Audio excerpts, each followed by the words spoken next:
Hello बच्चों, स्वागत है आपका मेरे यूट्यूब चैनल में। तो आ गया हूँ मैं आपके लिए जो 9th क्लास के जो अभी एग्ज़ाम चले हैं उसको लेकर जो मैं वीडियो बना रहा हूँ उसका जो बी सेक्शन के लिए लेके आया हूँ वीडियो, यानी कि सब्जेक्टिव टाइप क्वेश्चन के लिए जिसमें हमें हल करना होता है। ठीक है, ये जो है आपके जो 2 अंक वाले क्वेश्चन हैं और 2 अंक वाले क्वेश्चन को आप किस तरह से सॉल्व करेंगे, ये बहुत ही आसान होते हैं, मुश्किल तो होते नहीं है। वैसे गणित मुश्किल होता ही नहीं है, वैसे आसान ही होता है।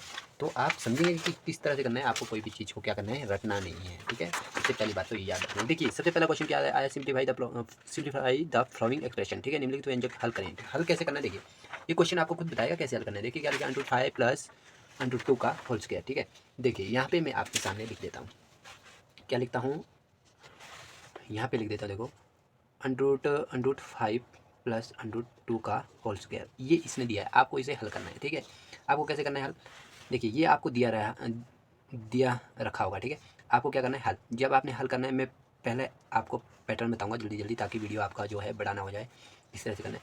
देखिए इसे जब करना है तो आप इसे हल करने के लिए देखिए होल स्क्वायर स्क्वायर लगा, इसका मतलब ये कुछ ए बी का होल स्क्वायर कुछ इस रूप में है, ये ए बी के होल स्क्वायर में। तो आप यहाँ पे क्या लिखेंगे, सर्वसमीका, क्या लिखेंगे, सर्वसमीका A plus B whole square बराबर है A square plus B square plus 2ab का प्रयोग करने पर, क्या लिखेंगे, प्रयोग करने पर, का प्रयोग करने पर, ये आपने लिख दिया।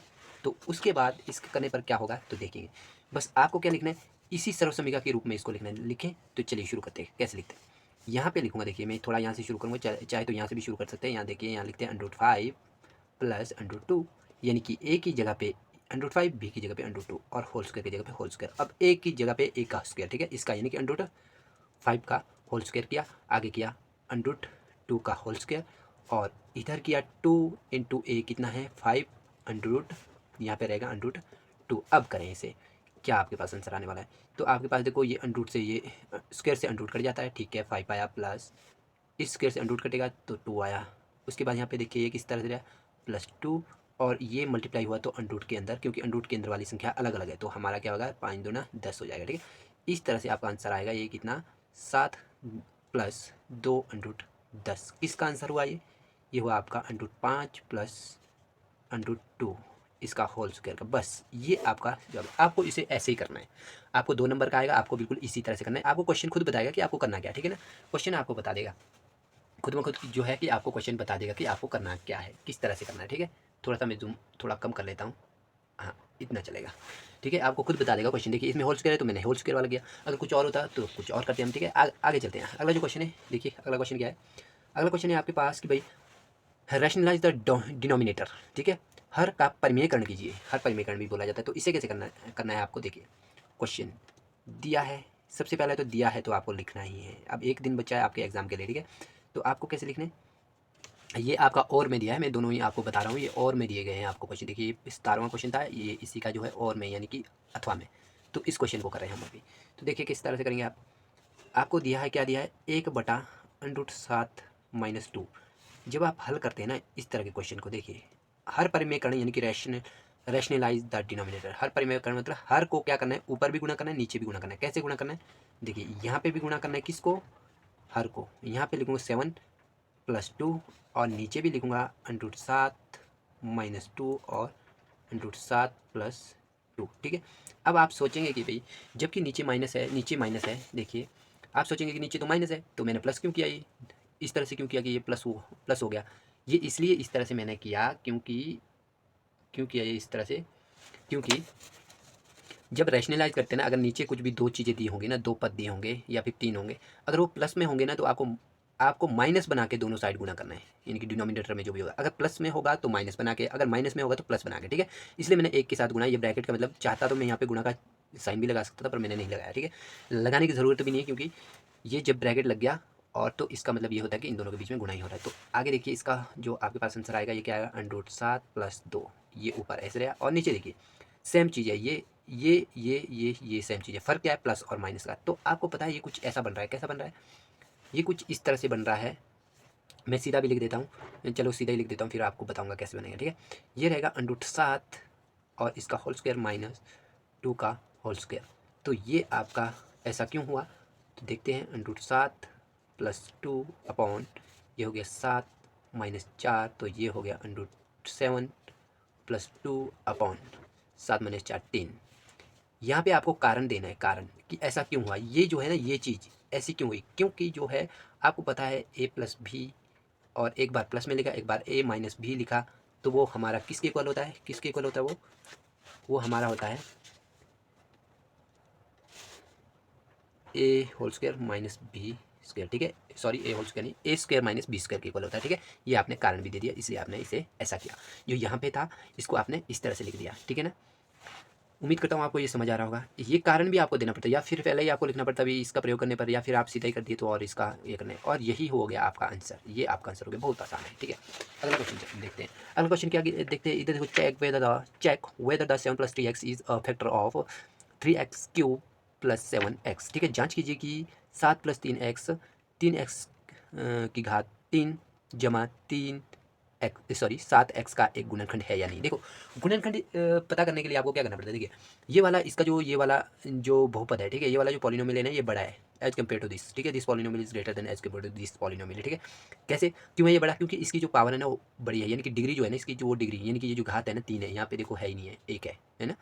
तो एक्स की सबसे बड़ी घात है, इसलिए यही बड़ा है, ठीक है। ये कहता है कि ये जो है इसका एक फैक्टर है, यानी कि गुणनखंड है। गुणनखंड कब होता है, अगर हम इस बहुपद को दिस पॉलिनोमियल को इस पॉलिनोमियल से क्या करेंगे, हम डिवाइड करते हैं, तो हमारा शेष फल जो है, रिमाइंडर जो है वो 0 आता है, तो क्या कहते हैं हम, ये इसका एक फैक्टर है या गुणनखंड है, ठीक है।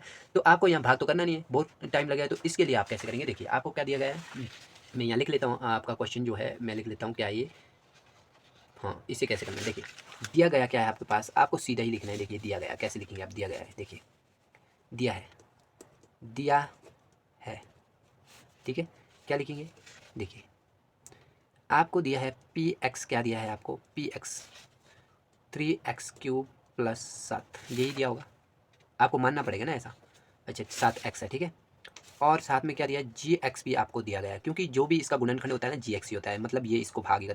आपको दो चीज़ें दी गई है ना, गुणनखंड बोला, तो एक को आप px मानिए, एक को gx को, बड़े वाले को px, छोटे वाले को gx। तो यहाँ पे मैं क्या लिखूँगा, यहाँ पे दिया है इसका 7 + 3 x, ठीक है। अब देखिए किस तरह से सॉल्व करेंगे, जब आप इसे हल करेंगे ना, आपको पता है क्या करना है, बस सिंपल सा, आपको x का मान निकालना है, x का वैल्यू आपको निकालनी है, you have to find out the value of x from this gx, ठीक है। So we have to do, क्या करना पड़ेगा, हमें करना पड़ेगा, यहाँ देखिए माना यानी कि लेट माना gx = 0, क्यों, क्योंकि ये मानना पड़ता है ऐसा, इसको ऐसा इसलिए मानना पड़ता है क्योंकि हम ये इमेजिनेशन करते हैं कि अगर x का कुछ ऐसा नंबर यहाँ पे रख दिया जाए कि भाई 7 से उसको जो है ऑपरेट करने पर, यहाँ पे क्या हो रहा है, जमा करो चाहे माइनस करो चाहे जो मर्जी करो, ऑपरेट करने पर 0 आता है, ऐसा मान के चलते हैं हम, ठीक है। ऐसा कुछ है x का मान, क्योंकि x का मान यहाँ पे भी रखिए तो ये भी 0 ही हो जाएगा, ठीक है ना। वही जो यहाँ पे रखा वही यहाँ पे रखें, तो इसलिए हम क्या करेंगे, देखिए gx का वैल्यू लिखिए, देखिए gx किसके बराबर है, 7x, लिखिए 7 + 3x = 0, ठीक है। x का निकालो यहाँ से, देखिए it implies 3x = 7, it implies x = 7/3। ये आपको दिख रहा होगा, अभी वीडियो नीचे था, देखिए इस तरह से इस तरह से इस तरह से, ठीक है। कैसे कैसे निकला देखिए। अब देखिए जब ये निकला ना, इसको चाहे तो आप नंबर 3 दे दिए या नंबर 1 दे दिए, ठीक है, या फिर कुछ भी, ठीक है, 1 दे दिए, समीकरण 1, ठीक है, इक्वेशन नंबर 1। अब आपको क्या लिखना है इसके बाद आपको ऐसा लिखना है, यहाँ तक हुआ। अब आपको लिखना है, या तो आप लिखिए x का मान, या फिर आप लिखिए समीकरण नंबर 3, ठीक है, जो आपका मन करे। अब क्या करेंगे, x का मान लिखता हूँ मैं, क्या लिखता हूँ, x का मान px में रखने पर, ठीक है। अब देखिए अगर 0 बना दिया इसने तो देख लेना, अगर 0 बनाया तो ये इसका फैक्टर है, देखिए ये है p, अर्थात यानी कि आपको अर्थात लिखना पड़ेगा, और अर्थात आपको अर्थात लिखना पड़ेगा, और इंग्लिश मीडियम वालों को दैट इज़ लिखना पड़ेगा, इस जगह पे क्या लिखना पड़ेगा, दैट इज़, ठीक है। कौन सा, देखिए px क्या है हमारे पास, पहले तो हम क्या करेंगे, जो ये पॉलिनोमियल है इसको ही एज इट इज़ लिख देंगे, क्या है दिखाना तो है ना, नहीं तो उधर देखते जाएंगे तो कभी आपको क्या हो गया, आप खजल हो गए, यानी कि कन्फ्यूज़ हो गए, तो उल्टा भी लिख सकते हैं, ठीक है, इसलिए ये लिखना ही पड़ता है। अब देखिए यहाँ पे रखेंगे हम x की जगह में क्या रखेंगे, x की जगह में रखेंगे हम 7/3, देखिए p 7/3 बराबर है 3 गुणा 7/3 इसका क्यूब, और इधर प्लस, इधर 7 है और इधर लिखना है 7/3। अब देखिए क्या बनता है, यहाँ पे इसको तो आपको सॉल्व नहीं करना है, ठीक है, किसको नहीं करना है, इसको तो आपको सॉल्व नहीं करना है, इसको तो आपको एज इट इज़ रखना है 7/3, ठीक है। आगे चलते हैं, यहाँ पे देखिए क्या बनने वाला है, यहाँ पे बनने वाला है आपके पास, देखिए आप लिख सकते हैं इसको 3 गुणा 7 गुणा 7 गुणा 7। आसान के लिए बता रहा हूँ, वैसे ऐसा लिखते नहीं है, वैसे अक्सर जो मैथमेटिक्स वाले होते हैं वो अक्सर ऐसा लिखते नहीं, पर आपकी सुविधा के लिए मैं इस तरह से बता रहा हूँ, ठीक है। 3 बार लिखा जाए, मतलब 7 की क्यूब और 3 का भी क्यूब, इसका मतलब है कि 3 बार लिखो इसको, ठीक है। ये कट गया, ठीक है। आगे क्या, प्लस 7 गुणा 7 बटा 3, ऐसा लिख सकते हैं क्योंकि गुणा, ठीक है। अब देखिए इन सबको आप गुणा कीजिए, अगर आपके पास जीरो आया तो ठीक है, नहीं आया तो नहीं है, ठीक है। यहाँ पे तो देखने से लग रहा है कि जीरो तो आने वाला नहीं है, तो इसका मतलब क्या है, ये जो है इसका जो है एक गुणनखंड नहीं है, ठीक है। अच्छा, इसमें कुछ मैं गड़बड़ी कर गया, यहाँ पे जो था, यहाँ पे देखिए, यहाँ पे क्या होना था, ये -7 होना था, ठीक है। फिर से ध्यान दो आप, क्योंकि प्लस वाला है, उधर जाएगा तो माइनस में हो जाएगा, और ये माइनस ये रहेगा, और यहाँ पे भी जो रहेगा तो यहाँ पे भी इस तरह से रहेगा, इन सब के साथ में माइनस लगा रहेगा, ठीक है, माइनस लगा रहेगा, और यहाँ पे भी माइनस लगा रहेगा, और इधर भी एक इधर किसी एक के साथ माइनस लगाइए, अंदर वाले के साथ लगा लेते हैं, ठीक है, इस वाले के साथ लगा लेते हैं -7। तो देखिए कैसा होता है ये। अब अगर आप इनको देखिए गुणा कीजिए, 7 को, ये होता है आपके पास, मैं यहाँ पे कर लूँ तो 343 माइनस में रहने वाला है, और यहाँ पे 9 27, ठीक है। आगे चलते हैं, यहाँ पे कैसा होगा, -49/3। अब इसका जो एलसीएम रहेगा ना, ये वो 27 ही रहेगा, क्या रहेगा, एलसीएम 27 रहेगा, 27। अब ऊपर देखो आप कि क्या करना है आपको, इससे इसको डिवाइड करना है। अच्छा, आपको दिख नहीं रहा है, यहाँ देखिए क्या रहा, यहाँ पे मैंने इन सभी को क्या किया, मल्टीप्लाई किया, और इसको भी किया, तो मेरा ये आया, ये आया। देखिए आप देखिए, ये इस एलसीएम, इन दोनों का एलसीएम 27 है। अब इससे इसको डिवाइड करेंगे, और जो भी बचेगा ऊपर, ठीक है। देखिए 27 से 27 को डिवाइड किया तो एक बच्चा, एक को ऊपर गुणा कीजिए, तो ये 343 ऐसे ही रहने वाला है एज इट इज़ माइनस में, और आगे भी क्या है, माइनस है इधर, ठीक है। अब देखिए अब क्या होगा यहाँ पे, ठीक है।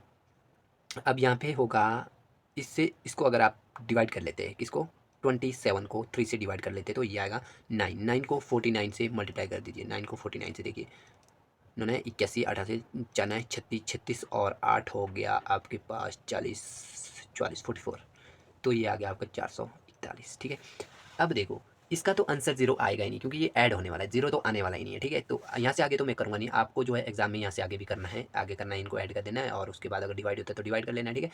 इसका ये क्या होता है, ये जो है ना, ये इसका गुणनखंड तभी होता अगर इसका जो हमने 7 का, जो हमने x का वैल्यू यहाँ पे रखा ना, अगर इस ये जीरो बन जाता, तो हमारा तो जीरो नहीं बना। देखिए पी एक्स जब हमने ये इस तरह से रखा, पी एक्स 7/3 रखा, और ये जो है हमारा जीरो बनेगा ही नहीं, आपने करके देख लेना, तो नहीं बनेगा। तो ये क्या है, जो आपका 7, या तो आप अपनी तरफ से लिखिए, क्या लिखेंगे आप, जी एक्स जो है पी एक्स का गुणनखंड नहीं है, ठीक है, G X is not the factor of P X, या तो आप ऐसा लिखें, या फिर जिस तरह से क्वेश्चन में लिखिए आप लिखिए 7 + 3x³ + 7x का गुणनखंड नहीं है, इस तरह से लिखें, ठीक है। आगे चलते हैं, अगला क्वेश्चन क्या है आपके पास, अगला क्वेश्चन है आपके पास, देखिए बहुत ही आसान question, show the √5 show how √5 can be represent on the number line, ठीक है। दिखाइए कि जो वर्गमूल 5 है किस प्रकार आप संख्या रेखा पर निरूपित कर सकते हैं। बहुत ही आसान है, ये तो बहुत ही आसान है। देखिए आपको 2 नंबर आपको सुक्के मिलने वाले हैं, आपको क्या करना है, इस तरह से करना है, √5 प्लस में है तो आप यहाँ पे 0 मान लीजिए, 1 2 3 4 5 कर लीजिए, ठीक है, इस तरह से कर लीजिए, है ना, इस तरह से भी कर सकते हैं आप। यहाँ पे लिख लीजिए आप 1 2 3 4 5, आगे भी कर लीजिए 6। अब सबका अंडर लगा लीजिए, बात ही खत्म, यहाँ पे बात खत्म हो गई आपकी, ठीक है। और यही जो है आपका √5 है, देखिए इतना आसान है, ठीक है, चाहे कुछ भी बोला होगा। और आगे चलते हैं, अगला क्वेश्चन क्या है, यहाँ क्या कहा गया है, एक त्रिभुज का क्षेत्रफल, एक त्रिभुज का क्षेत्रफल ज्ञात कीजिए जिसकी दो भुजाएं जो है 8 सेंटीमीटर और 11 सेंटीमीटर, और जिसका परिमाप दिया गया है, ठीक है। क्या बोलते हैं, find the area of the triangle two sides of which are 8 centimetre and 11 centimetre and the perimeter is 32 centimetre. आपको क्या करना है, इसका क्षेत्रफल आपको निकालना है जिसकी दो भुजाएं आपको दी गई है, और you have already given two side of any triangle, यानी कि कोई भी ट्रायंगल होगा उसका दिया है, ठीक है। तो देखिए किस तरह से करेंगे, आपके पास दिया है, इसका जो है आपको क्या दिया है, हाँ पैरामीटर दिया है, और 32 दिया है, और 8 सेंटीमीटर, अच्छा ठीक है। देखिए एक ट्रायंगल बना लेते हैं, आप रफ स्केच बना लेते हैं कि मान लीजिए कि ये कोई ट्रायंगल है, कुछ इस तरह का है, इस तरह का है, ठीक है। और ये दे दी गई 11 सेंटीमीटर, सॉरी यहाँ एच लिख दिया, 11 सेंटीमीटर, और ये दे दी है 8 सेंटीमीटर, और मान लीजिए ये पता नहीं है आपको, ठीक है, ठीक है ना। अगर मैं इसको ए मानूँ, ये पता नहीं है, ठीक है, इसको ए माना, इसको भी माना, भी तो आपको पता है, ये भी पता है आपको, सी भी आपको पता है, ठीक है, सी भी आपको पता है। अब और इसने क्या दिया, इसका पैरामीटर, यानी कि इसका परिमाप दिया। परिमाप क्या होता है, परिमाप मैंने आपको पहले भी बताया, मल्टीपल चॉइस वीडियो में मैं आपको बता चुका हूँ कि परिमाप क्या होता है, भुजाओं का योग, यानी कि सम ऑफ साइड होता है कभी भी। तो सम ऑफ साइड करें, इन तीनों को जोड़ दिया जाए तो कितना होगा, वो उसने ऑलरेडी दिया है। उसने क्या दिया है, उसने क्या दिया, आपको लिखना है, लिखना है कैसे, दिया है क्या दिया है, त्रिभुज का परिमाप, परिमाप कितना, 32 सेंटीमीटर, ठीक है, ये दिया। साथ ही साथ क्या दिया है, दो भुजाएं, या कोई भी मान लो आप, दो भुजाएं ये सब आपको लिखना होता है जो भी क्वेश्चन में। दो भुजाएं यानी कि ये कौन सी थी, आप बी को मान लीजिए 8 सेंटीमीटर और दूसरा सी को मान लीजिए आप कितना, यहाँ पे भी लिखना पड़ेगा ना आपको, ठीक है। ये पहली भुजा होगी, पहली भुजा, ठीक है, पहली भुजा भुजा होगी और ये दूसरी होगी, आपको लिखना पड़ेगा इस तरह दूसरी सी जिसको आप यहाँ पे मान रहे हैं, डायग्राम बना रहे तो 11 सेंटीमीटर, ठीक है। तो इसलिए आप क्या कर सकते हैं, परिमाप की जगह में जहाँ पे परिमाप है ना यहाँ पे लिखिए, क्या लिखेंगे, a प्लस भी प्लस सी बराबर है कितना 32। ए आपके पास 20 है तो वो डाल दीजिए, ठीक है। ए यहाँ पे देखिए ए है ना, यहाँ पे है ए और भी आपको पता है कितनी है 8 है जी, सी कितनी है जी 11 है जी, ये कितनी है 32 है। 8 और 11 कितने हो गए आपके पास, ये हो गए ए बराबर है कितने 19, ये कितना हो गया प्लस सॉरी 19 हो गया इक्वल टू 32 हो गया। अब यहाँ से आपको ए का मान निकालना है, ये तीसरी भुजा क्या होगी तो आप आसानी से निकाल सकते हैं। यहाँ पे 32 लिखा और ये उधर जाएगा तो माइनस का बनेगा, -19 हो गया। अब देखिए आपको क्या करना है, 32 में से 19 को घटाना है, 12 में से 9 गया 3 और 2 में से 1 गया 1, यानी कि आपके पास जो ए आया वो कितना आया 13 सेंटीमीटर। अब बता रहा है, अब पूछ रहा है कि ये आपको क्या बोल रहा है कि इसका क्षेत्रफल बताइए भाई, जिसकी दो भुजाएं दी थी। आपको पता है क्षेत्रफल के लिए तो आपको तीनों भुजा चाहिए, तीनों भुजा चाहिए। अब देखिए ये कौन सा ट्राइंगल है, कौन सा ट्राइंगल है ये वाला कौन सा ट्राइंगल है, ये वाला है आपके पास स्केलन ट्रायंगल है, स्केलन ट्रायंगल, ठीक है, जिसको बोला जाता है विषमबाहु त्रिभुज। विषमबाहु त्रिभुज इसकी कोई भी जो भुजाएं है ना वो कोई भी बराबर नहीं है, इसलिए इसका कैसे निकाला जाता है, हीरोन के सूत्र के द्वारा, ठीक है। तो आपको लिखना पड़ेगा हीरोन के सूत्र द्वारा, ये भी आपको लिखना पड़ेगा। तो आप कैसे लिखेंगे, अगर आपने कोई त्रिभुज माना है जैसे ए बी सी है तो आप यहाँ पे इस तरह से मेंशन है तो आप लिख सकते हैं त्रिभुज ए बी सी का क्षेत्रफल, ठीक है। कैसे निकाला जाता है, कैसे निकाला जाता है, इस तरह से s इंटू एस माइनस ए और उसके बाद s माइनस बी और s माइनस सी, बस इसमें आपको रखते जाना है। ए बी सी क्या है, ये भुजाएं होती है इसकी, और s क्या होता है, अर्ध परिमाप होता है। अर्ध परिमाप आपको पता है, परिमाप त्रिभुज का जो परिमाप होगा वो क्या होता है, सम ऑफ साइड, यानी कि ए बी सी कितना है 32 है, इसका आधा क्या होगा 32 का आधा क्या होगा 16, ठीक है। आपको यहाँ 16 रखते जाना है, यहाँ भी 16 रखते जाना है और फिर रात में करना है। इतनी कैलकुलेशन तो आपको करनी पड़ेगी खुद से, ठीक है, इतनी आपको खुद से कैलकुलेशन करनी पड़ेगी, मैं ज़्यादा नहीं बताऊंगा क्योंकि वीडियो बहुत ही लंबा हो जाता है फिर। और अभी हमारे कुछ ही क्वेश्चन हुए, 3-4 ही क्वेश्चन हुए, तब भी इतना लंबा वीडियो हो रहा है, यानी कि लगभग आधा घंटे का हो रहा है। तो मैं कोशिश करूँगा छोटे से छोटे क्वेश्चन आपको बताने की, बड़े भी बता सकता हूँ पर इतना टाइम नहीं है, आपके पास एक दिन का समय बचा है और यहाँ वीडियो अपलोड होने में काफ़ी समय लग रहा है, यानी कि मैं आज दिन से एक वीडियो डाल रहा था वो अभी जाके अपलोड हुई है और इस वक्त जो है रात के शायद 1 बज रहे हैं, मैं वीडियो बना रहा हूँ। और अगला क्वेश्चन देखते हैं, देखिए अगला क्वेश्चन क्या है, अगला क्वेश्चन आपको बताया गया है, देखिए इसमें जो और में आया ना ऐसा भी आपको आ सकता है क्वेश्चन, इस तरह से भी आपको आ सकता है, ठीक है, आपको घबराना नहीं, आपको क्वेश्चन इस तरह से भी आया। देखिए ये आया एक और इसके और में हो सकता है ये क्वेश्चन, ये देखो किसी शंकु की ऊंचाई और तिर्यक ऊंचाई और तिर्यक ऊंचाई क्रमशः 21 सेंटीमीटर और 28 सेंटीमीटर, इसका आयतन ज्ञात कीजिए, ठीक है। ये इंग्लिश में भी आपको लिखा है, आपको क्या करना है शंकु का आयतन बताना है, बस शंकु का आयतन बताने के लिए बहुत ही आसान चीज़ होती है, कोई मुश्किल चीज़ नहीं है। तो यहाँ पे मैं पढ़ लेता हूँ एक बार, इंग्लिश मीडियम में दिया है, इंग्लिश मीडियम में, अच्छा एक मिनट, यहाँ पे कहाँ गया वो क्वेश्चन, अच्छा शंकु का आयतन, अच्छा शंकु का आयतन, अच्छा इंग्लिश मीडियम में नहीं दिया है ना, इसमें इंग्लिश मीडियम में इसमें दिया नहीं है, ठीक है। चलिए तो ऐसे ही कर लेते हैं हम इसको, है ना। तो ये जो है आपके पास जो क्वेश्चन दिया है तो इसको हम सॉल्व कर लेते हैं ज़रा। अब देखिए आपके पास क्या कह दिया है, क्या कह दिया है आपको, मैं यहाँ जैसा कर लेता हूँ, आपके पास इसमें से क्या क्या दिया है वो इस तरह से देख लेते हैं हम, ठीक है। यहाँ देख लीजिए, आपको एक शंकु, सबसे पहले तो एक शंकु का डायग्राम बना लेते हैं, ठीक है। एक तो यहाँ पे जो है ना थोड़ा मुझे जूम कम करना पड़ेगा क्योंकि ये पूरा नहीं आ रहा है आपका पेज ना, इसमें जो छाया पड़ रहा है, रात का वक्त है तो छाया पड़ रही है इसमें, अच्छा इसको भी थोड़ा सा इधर खिसकाना पड़ेगा। तो देखिए इसमें क्या क्या दिया है आपको, एक शंकु है, ठीक है। एक शंकु किस तरह से होता है, जिसे हम कौन कहते हैं, कौन इस तरह का होता है, इस तरह का, ठीक है। अब इसकी जो इसने दी गई है ना, ये हाइट भी दी है और ये वाली भी दी है, ये कितनी दी है इसने, ये हाइट है इसकी 21 और ये वाली दी है इसने 28, यानी कि दोनों ही सेंटीमीटर में, ठीक है।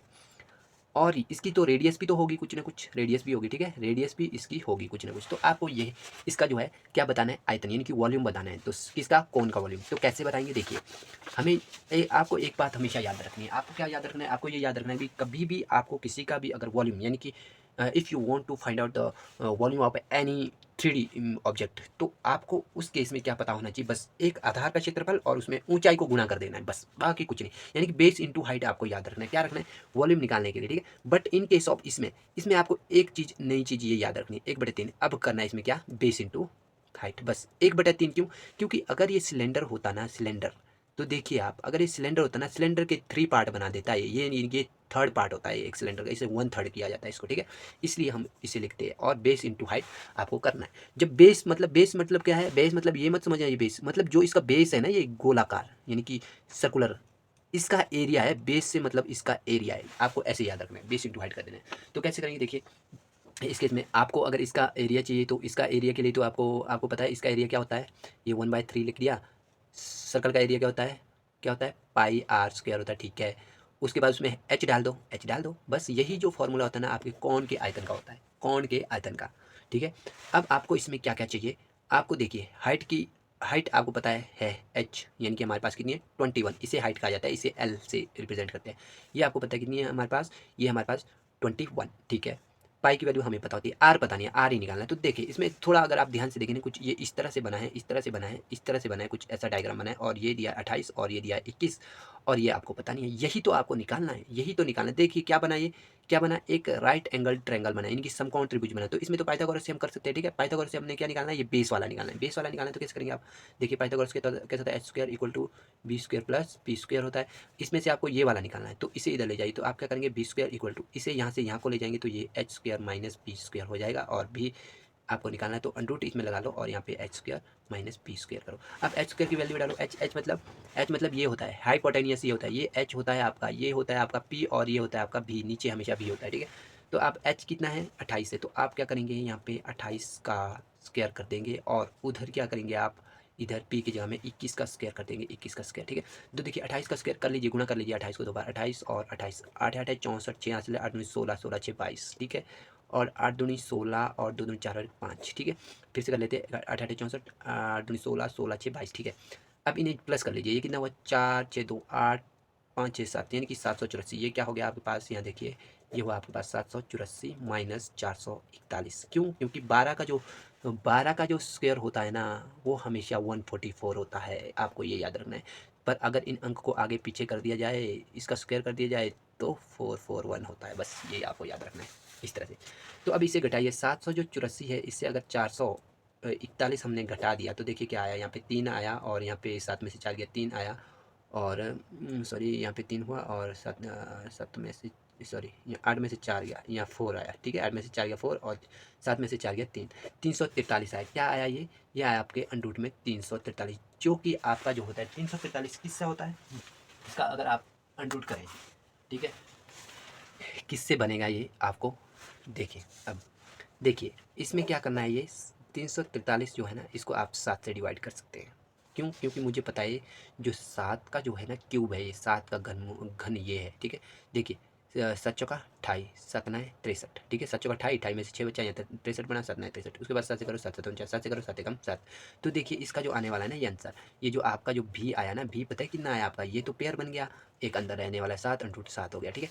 यही आपको इस्तेमाल करना है, यही चीज़ आपको इस्तेमाल करनी है इस फॉर्मूले में, ठीक है। इस फॉर्मूले में किस तरह से इस्तेमाल करेंगे अब देखते हैं, यहाँ पे देखते हैं हमारे पास फॉर्मूला क्या था, फॉर्मूला क्या था, 1/3 था, और यहाँ पे क्या था, गुणा पाई, पाई आर स्क्वायर एच। एक बार फॉर्मूला लिख लेता हूँ, तो देखिए 1/3 लिखा आपने, और गुणा लिखा, 22/7 भी लिखा, और यहाँ पे आपको गुणा आर क्या है आपके पास, आर आया आपके पास, देखिए जो भी था ना, जो भी था यहाँ देखिए ना, जो यहाँ से यहाँ तक था ना, यही तो मैंने यहाँ से यहाँ तक बनाया, यही तो भी है, भी ही हमने निकाला, तो ये आपको निकालना पड़ेगा कैलकुलेट करके। तो ये आपको यहीं पे करना पड़ेगा, मैंने यहाँ रफ में दिखाया आपको, ये फेयर में ही आपको करना पड़ेगा, ठीक है। सब कुछ लिखना पड़ेगा कि आपको यहाँ पे समकोण त्रिभुज मिल रहा है, इसलिए आप पाइथागोरस प्रमेय लगा रहे हैं, और जो आपका बेस निकल रहा है वही इस शंकु के लिए जो है त्रिज्या है, ये सब कुछ लिखना पड़ेगा आपको। और आर डालेंगे हम 7 √7 गुणा 7 √7, ठीक है। और इसमें एच भी डालना है, एच कितना है आपके पास, एच है 21। तो देखिए किस तरह से करें, कहीं से भी काट दो आप, ठीक है।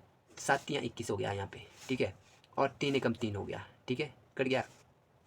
अब देखिए 22, इन सबको गुणा कर लीजिए, ये देखिए ये सेम है ना इनके पीछे, तो इसका जो है आपके पास 7 7 49, 49 7 343, इन दोनों इनको गुणा कर, किस तरह से गुणा किया जाता है, ये x की तरह मान लेते हैं, मान लो ये 7x है, और गुणा 7x है दूसरा भी, तो ये कैसा हो जाता है 7x² हो जाता है, ठीक है। ये जो 7 है ना शुरू में, और सॉरी 7 7 49, ये 49 लिखा जाता है यहाँ, 49x, 7 7 49, और x इंटू एक्स x², ठीक है। तो ये 49 है, इसके पीछे जो ये x की तरह ट्रीट किया जाता है, बोला x की जगह में क्या किसको माना था, x √7 को, √7 को अगर इसका स्क्वायर करेंगे तो देखो स्क्वायर से ये कटेगा, और फिर ये इसके साथ मल्टीप्लाई होगा, 49 7 कितना होगा 49 गुणा 7 कितना होता है आपके पास 343 होता है, ठीक है। इस तरह से होता है, तभी मैं यहाँ पे बोल रहा हूँ। अब 343 को आपको किससे करना है, 22 से मल्टीप्लाई करना है। 2 से मल्टीप्लाई कर लीजिए सिंपल है। 3 दूना 6, 4 दूना 8 और 3 दूना 6। दोबारा से भी यहाँ पे और एक 2 होगा तो दोबारा से भी यही आने वाला 6 8 6, फिर प्लस कर लीजिए इसके, ठीक है। प्लस कैसे करेंगे, 6 8 6 14, 8 6 14 और 1 15, 6 और 1 7। ये आपका आंसर आया, कितना आया 7 5 4 6 सेंटीमीटर क्यूब। ये आपको लिखना है, क्यूब में ही लिखना है, आपको हमेशा याद रखना है। जो आयतन होता है वो आपका घनमात्रक में होता है, ठीक है, क्यूब यूनिट में होता है। अच्छा, ये क्वेश्चन भी आपका हो गया। तो आगे चलते हैं, आगे क्या दिया गया है आपको। अच्छा, अगला जो क्वेश्चन आपके पास दिया गया है, यहाँ पे देखिए ये क्या दिया गया है। ये जो यहाँ पे बॉक्स बना है ना, यहाँ देखिए एक्स और वाई, ये ऊपर वाला एक्स है, नीचे वाला y, x y x y x y, इनको आपको ग्राफ पेपर पे बनाना है। कहाँ पे ये आता है, -2 और 8 वाला पॉइंट कहाँ पे आता है, ठीक है। जैसे इस तरह से अगर मैं आपको यहाँ पे करके दे दूँ, ये इस तरह से देखिए, ये अगर मैं दूँ 1 2 3 4 5 6 7, 1 2 3 4 5 6 7, 1 2 3 4 5 6 7, 5 6 7 8, ठीक है। अब देखिए पहला वाला पॉइंट जैसे मैं बना लेता हूँ, ठीक है।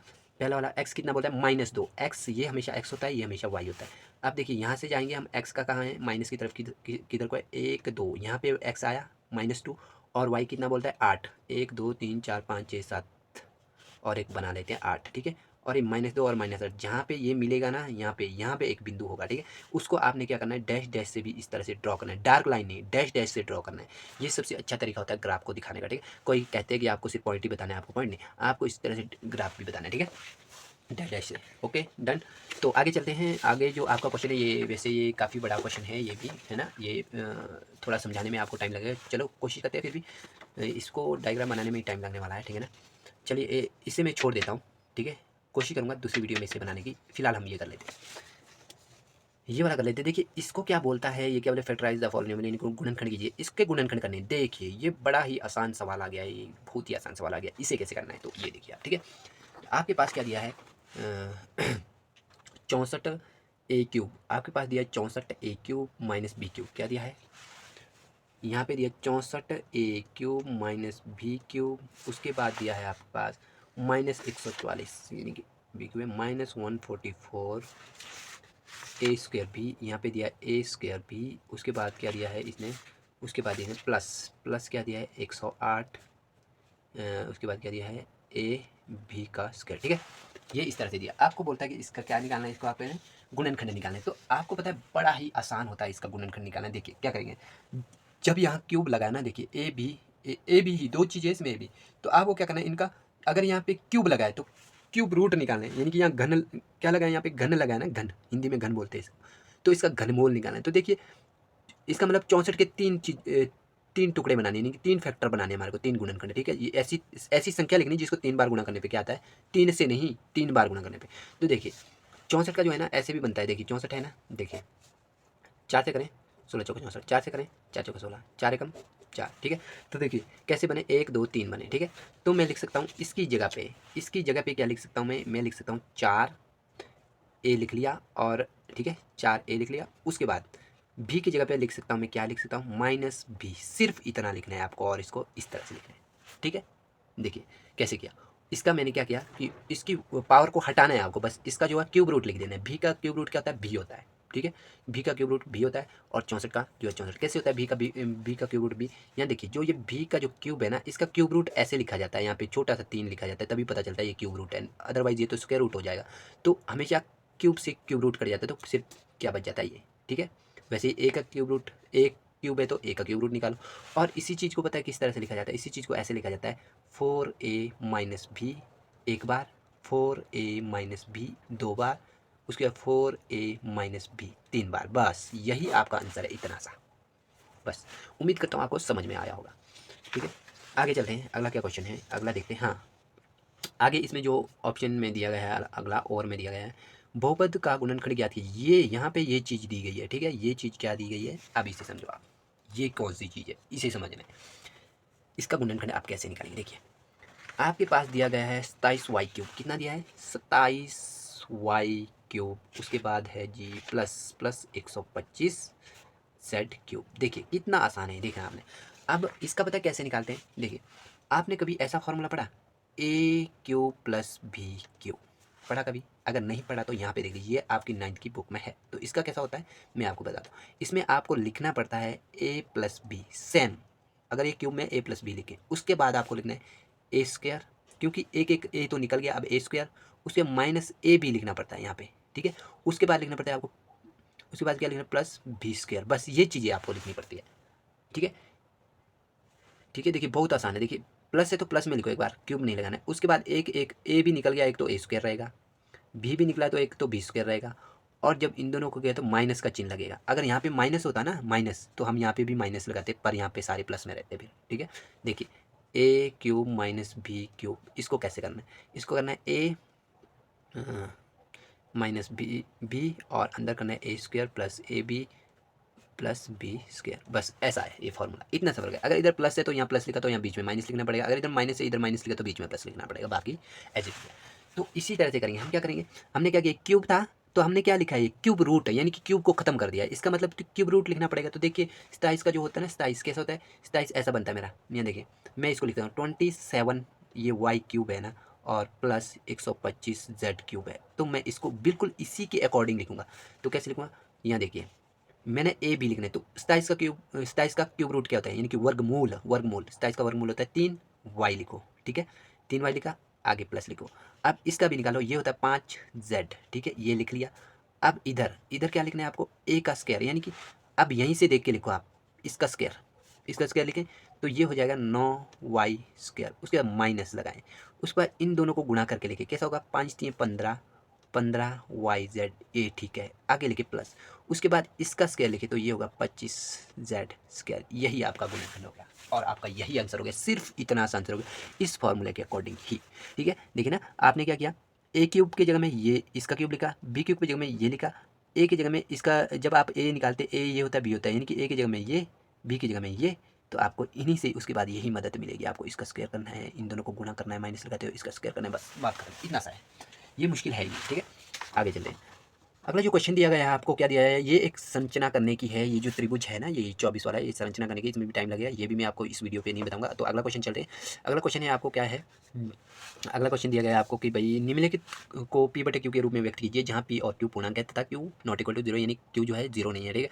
अब यहाँ पे वो क्वेश्चन नहीं दिया किसको करना है, ठीक है, तो उसके लिए मैं एक उदाहरण दे देता हूँ आपको, ठीक है। आपको मान लीजिए कि आपको इस तरह से दिया, क्या दिया है, 1.09 इस तरह से दिया होगा, आपको बोला होगा कि इससे P/Q की फॉर्म में व्यक्त कीजिए। तो आपको कैसे करना है, आपको मानना है, क्या मानना है, x इक्वल टू कितना मानना है, 1.0909, ठीक है, इतना मान लो आप, ठीक है, चाहे आगे भी मान सकते डैश डैश, ये आपका क्या है, समीकरण नंबर 1। अब दूसरी बार आपको क्या करना है, यहाँ कितने के ऊपर बार लगा है, 2 अंक के ऊपर, तो आपको क्या लिखना है, दोनों और, क्या लिखना है, दोनों और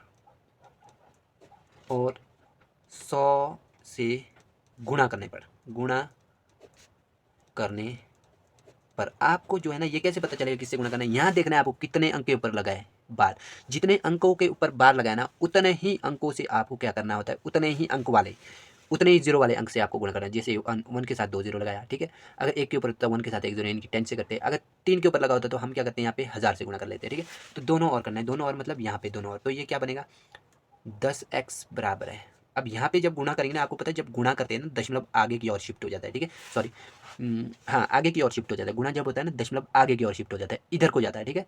तो देखते हैं किस तरह से जाएगा ये, तो ये आपका क्या हो जाएगा, ये कुछ इस तरह से हो जाएगा, 109.0909, इस तरह से चलता ही रहेगा, 0909 आता ही रहेगा।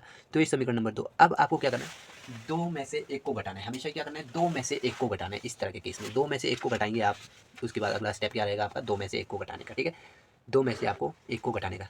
तो कैसे घटाएंगे, देखिए इससे इसको घटाए, देखिए एक्स वालों में से एक्स में 10x है, इधर 1x है, तो कितना हो गया, ये रहा 9x आपके पास। अच्छा, इसमें से इसको घटाएंगे तो बहुत ही आसान होता है, देखिए ये वाला सेम है तो खत्म, सिर्फ यही बचा, इसमें से ये घटाना है, तो आपका कितना होगा, 108, ठीक है। कैसे, यहाँ देखिए 109 है और इससे आपको 1 घटाना है, तो देखिए 801 108, तो आप 108 लिखिए। अब x निकालिए आप, ये हो गया 108 बटा कितना, 9। आप देखिए यहाँ अगर डिवाइड होता है कर लीजिए, देखते हैं 3 से होता है 3 तीनों, हाँ हो जाता है, 11 कम 11, 11 9 12 9 108, 12 9 108, यानी कि आपके पास x जो आ गया वो आ गया 12।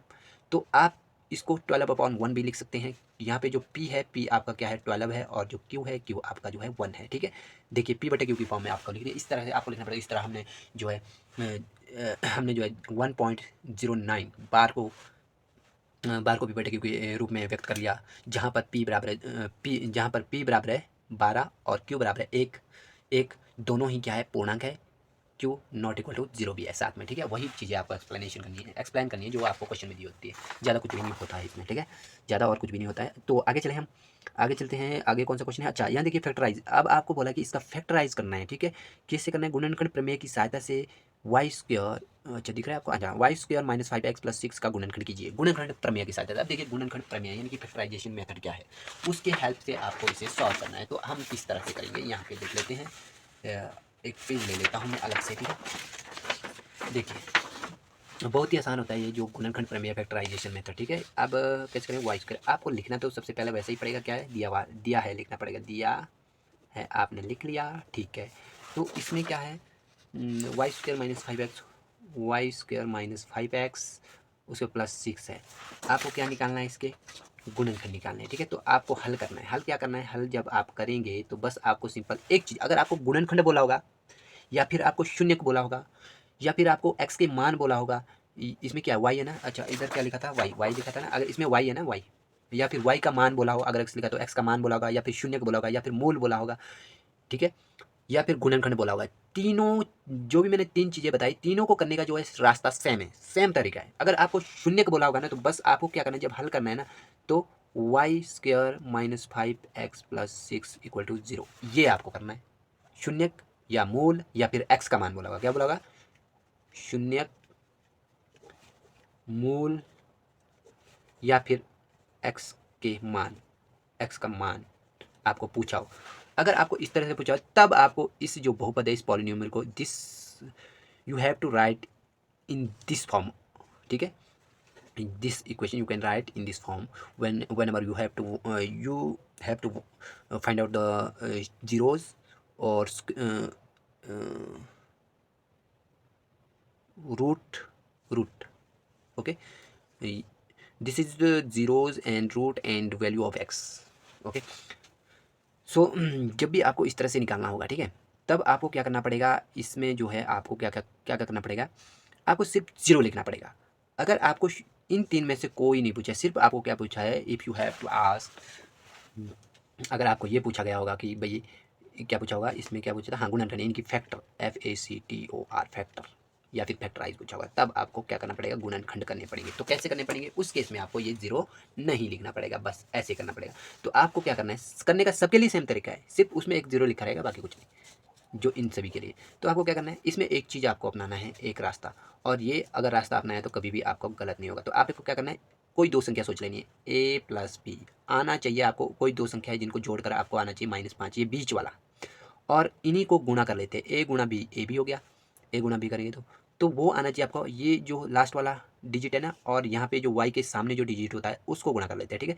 तो वो क्या हो जाएगा आपके पास, 6 एकम 6 आना चाहिए 6। तो आपको देखना है कि ये कैसे आएगा, तो देखिए किस तरह से आएगा।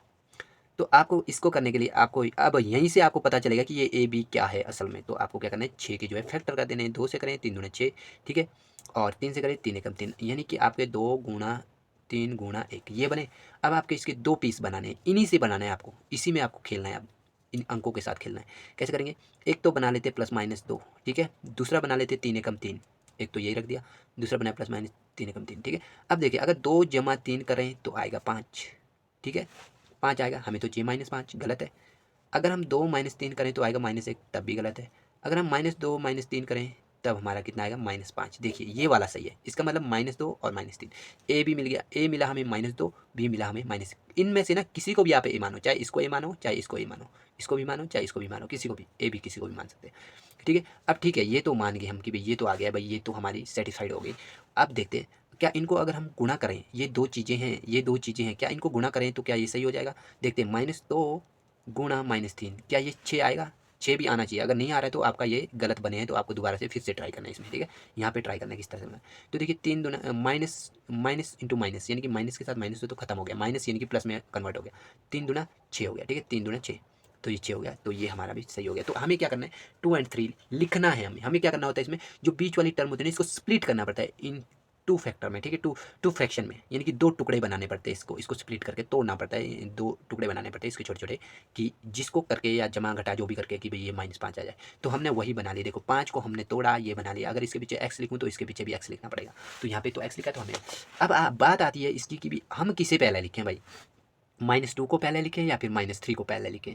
तो हमें क्या देखना है, यहाँ पे देखना है कौन बड़ा है, ये वाला बड़ा है, इधर छोटा है। अक्सर ये देखना पड़ता है, ठीक है, अक्सर बड़ा छोटा ही देखना पड़ता है। अगर ऐसा है नहीं है तो आपको क्या देखना पड़ेगा, तो आपको ये देखना पड़ेगा भाई ये किसके साथ मेल खाता है। अब देखिए ये जो है ना 6 को जो है ना 2 भी भाग दे सकता है, 3 भी दे सकते हैं, यहाँ तो कोई दिक्कत नहीं है, किसी को भी कैसा भी लिखो, ठीक है।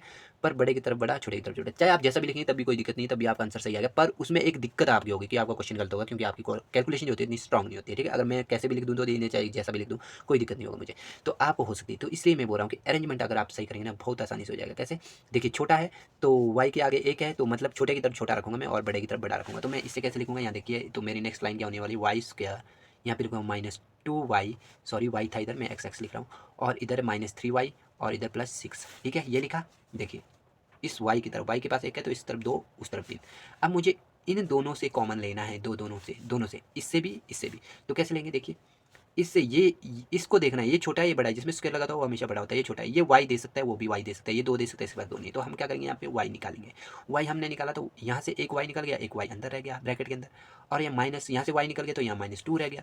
आगे देखिए दोनों से माइनस निकाल दिया, माइनस निकाला हमने, माइनस दोनों से, इसने भी माइनस दिया, ये भी माइनस देगा, ठीक है।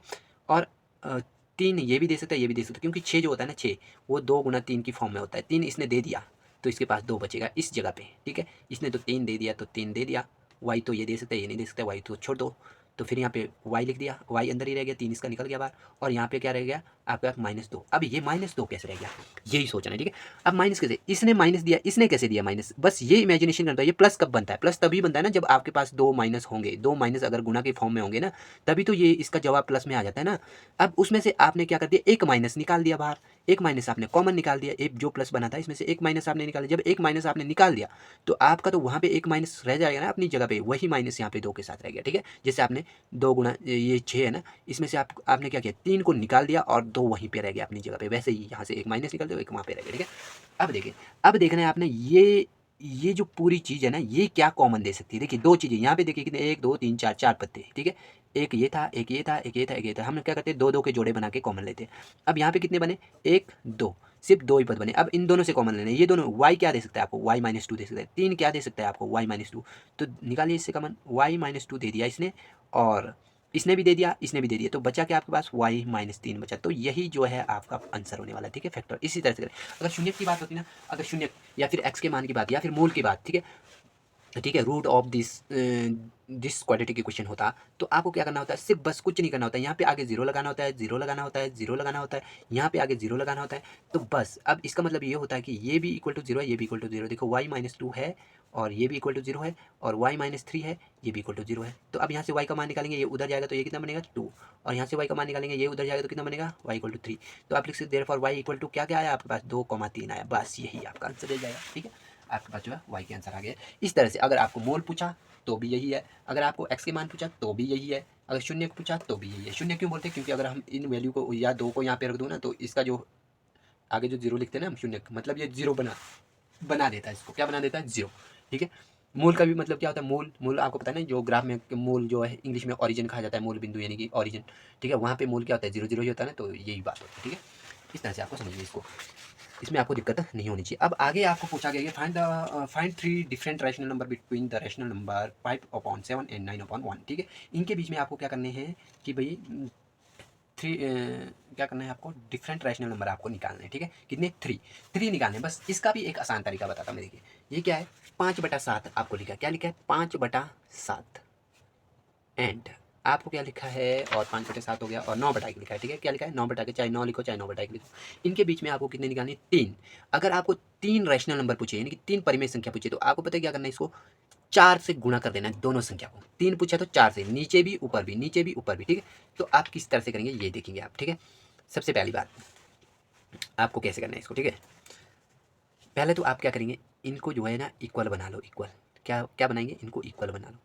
तो इक्वल बनाने के लिए आपको क्या करना पड़ेगा, ये 7 है, ये 1 है, तो इक्वल बनाने के लिए आपको क्या करना पड़ेगा, ये 5 लिखा है, इसके बटा में 7 है, और उधर क्या है, उधर इधर है 9, 9 के बटा में 1 है, इसको गुणा अगर 7 से किया तो 7 बनेगा, तो ऊपर भी आपको 7 से गुणा करना पड़ेगा। क्यों, क्योंकि अगर हम नीचे 7 से गुणा करेंगे तो ये तो 9/7 हो जाएगा, फिर ये तो इसका मतलब ही चेंज हो जाएगा, इसलिए ऊपर भी 7 से, ताकि भाई अगर काटना चाहे तो हम इन दोनों को काट सकते हैं, तब भी 9/1 रहेगा, अगर हम इसके गुणा करके लिखे तब भी 9/1 ही रहेगा, ठीक है। तो यहाँ देखिए 5/7 एंड क्या बना आपके पास, 7 9 63 बटा कितना बना, 7। अब आपको क्या करना है, 63, हाँ। अब देखिए 5/7 और 63 क्या बोलते हैं 63/7, इनके बीच में आप 3 संख्या तो ईजिली लिख सकते हैं, बहुत ही आसान से। देखिए 5/7 6/7, ठीक है, 7/7 यानी कि आप इसकी जगह में 1 भी लिख सकते हैं, फिर 8/7, फिर 9/7, ठीक है, लिख सकते हैं आसानी से, जितनी भी लिखनी है आपने लिख सकते हैं। 63 तक चलते जाओ, आपको 3 पूछा तो 3 लिख ली, है ना। कौन कौन सी, 6/7 और उसके बाद हो गया आपका कॉमा 1, उसके बाद 8/7, ये हो गई आपकी, ठीक है। इस तरह से ये भी रैशनल नंबर है, ये भी P/Q की फॉर्म में है। देखिए अच्छा ये देखिए, ये भी P/Q 6/7 1 कॉमा 8/7, ये भी P/Q की फॉर्म है, क्योंकि इसमें P ये है और Q क्या है, अगर कुछ नहीं है तो 1 होता है, ठीक है, लिख सकते हैं, ऐसा कोई दिक्कत नहीं है। पर यहाँ पे जो होना था 9/7 होना था, यहाँ क्वेश्चन में गलत मिस्टेक कर दिया है इन्हें, ठीक है। ये क्वेश्चन शायद मैंने आपको बताया नहीं, मैं सीधा आगे चला गया। अब आगे क्या बोलता है, ये आगे बोलता है, अगला जो क्वेश्चन बोलता है क्या बोलता है, एक डाई फेंकी है, ठीक है, एक पासा आपको 1000 टाइम यानी कि 1000 टाइम 100 बार फेंका गया, 1000 बार फेंका गया, ठीक है, उसमें 1 2 3 और 6 आने की जो बार मारता है नीचे दी गई है। अब कैसी बार मारता है, अब देखिए find the frequency of getting each outcomes, क्या प्रत्येक परिणाम में प्राप्त होने की प्रायिकता ज्ञात कीजिए, प्रत्येक परिणाम में प्राप्त होने की प्रायिकता ज्ञात कीजिए। देखिए 1 आने का परिणाम में भी आपको क्या करना है, प्रायिकता पता करना है, 2 आने का भी आपको प्रायिकता करना, कैसे होता है प्रायिकता, तो बहुत आसान है। देखिए 2 कितने बार आया, 1000 बार फेंका गया था, 2 कितने बार आया, प्रोबेबिलिटी ऑफ 2 कितने बार आया, प्रोबेबिलिटी ऑफ 2 कितने बार आया, देखिए 2 आया आपका कितने बार, 157 बार, और फेंका कितने बार गया, 1000 बार, तो इसका कैसा होगा 0.157, ऐसा इसका प्रोबेबिलिटी हो जाए, क्यों कि बटा में कितने 1 2 3 जीरो है, तो 1 2 3 अंक के बाद दशमलव लगेगा। उसी तरह से आप किसी का भी निकालना चाहे, अगर 6 का निकालना चाहे 6 का, तो 6 कितने, प्रोबेबिलिटी ऑफ 6 कितना है, प्रोबेबिलिटी ऑफ 6 आपका कितना है, प्रोबेबिलिटी ऑफ 6 है जी 190 बार आया है, ये कितने में से, 1000 में से, ठीक है। तो यहाँ पे आप इसको काट दें 0 0, तो देखिए 1 2 1 2 2 अंक पर, इसका आएगा आपको कितना 0.19, इस तरह से आप प्रोबेबिलिटी बता सकते हैं, ठीक है। आपको लिखना पड़ेगा, जो मैं मुँह से बता रहा हूँ ना, जो इसको आपको स्टेटमेंट वगैरह लिखना पड़ेगा। तो आगे आगे चलते हैं। अच्छा ये भी आपका जो बड़ा क्वेश्चन है, ये भी मैं अभी नहीं बताऊंगा, अब वैसे 1 घंटे की वीडियो हो गई, तो इसके साथ मैं आपसे लेता हूँ विदा। तो कोशिश करूँगा कि कल तक मैं जो डी और ई की भी मैं आपको सेक्शन जो डी है और सेक्शन इसमें एक ई बचता है, इसका भी वीडियो बनाने की कोशिश करूँगा कल दिन में, अगर अपलोड होती है जल्दी से तो, ठीक है। इसके साथ लेते विदा, तो bye bye and good night.